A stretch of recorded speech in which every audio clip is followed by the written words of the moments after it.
আসসালামু আলাইকুম। ইনফো টেলিভিশনে আপনাদের সকলকে স্বাগতম। খবর পড়ছি আমি প্রিয়া রানী। গাজীপুরের টঙ্গী গাজীপুরা মার্কাজুস সুন্নাহ মাদ্রাসা হাফেজ ছাত্রদের পাগড়ি বিতরণ অনুষ্ঠান ও ওয়াজ মাহফিলে প্রধান বক্তা হিসেবে উপস্থিত ছিলেন মুফতি নাইমুল হক, প্রতিষ্ঠাতা পরিচালক শিহরণ শিল্প গোষ্ঠী খতিব ক্যান্টনমেন্ট জামে মসজিদ যশোর। প্রধান অতিথি হিসেবে উপস্থিত ছিলেন টঙ্গী পূর্ব থানার বিএনপির সভাপতি সরকার জাবেদ আহমেদ সুমন।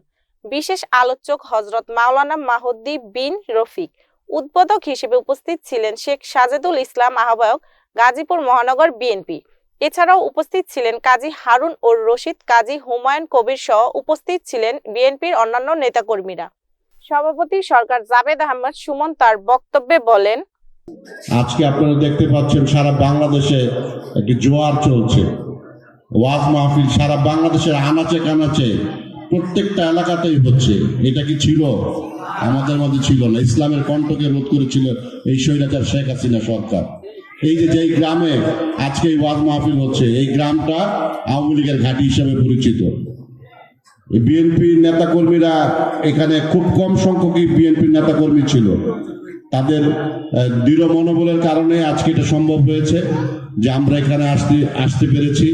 আমাদের সকল পর্যায়ের নেতৃবৃন্দকে নিয়ে এই গ্রামে আমরা ওয়াজ মাহফিলে অংশগ্রহণ করতে পারছি। এই জন্য মহান রাব্বুল ইজ্জতের দরবারে আমরা শুকরিয়া আদায় করি।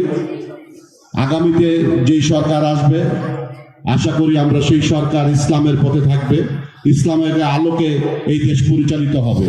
আমি একটি বিশেষভাবে অনুরোধ জানাবো, এই ইস্তেমাকে উপলক্ষ করে যে সংঘাত সৃষ্টি হচ্ছে, এটা থেকে যেন আমরা সকলেই বিরত থাকি।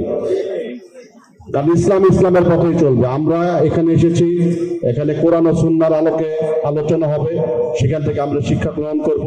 সেই শিক্ষা নিয়ে আমাদের সমাজে আমরা সেটা ছড়িয়ে দিব। ধন্যবাদ এতক্ষণ ইনফো টেলিভিশনের সাথে থাকার জন্য।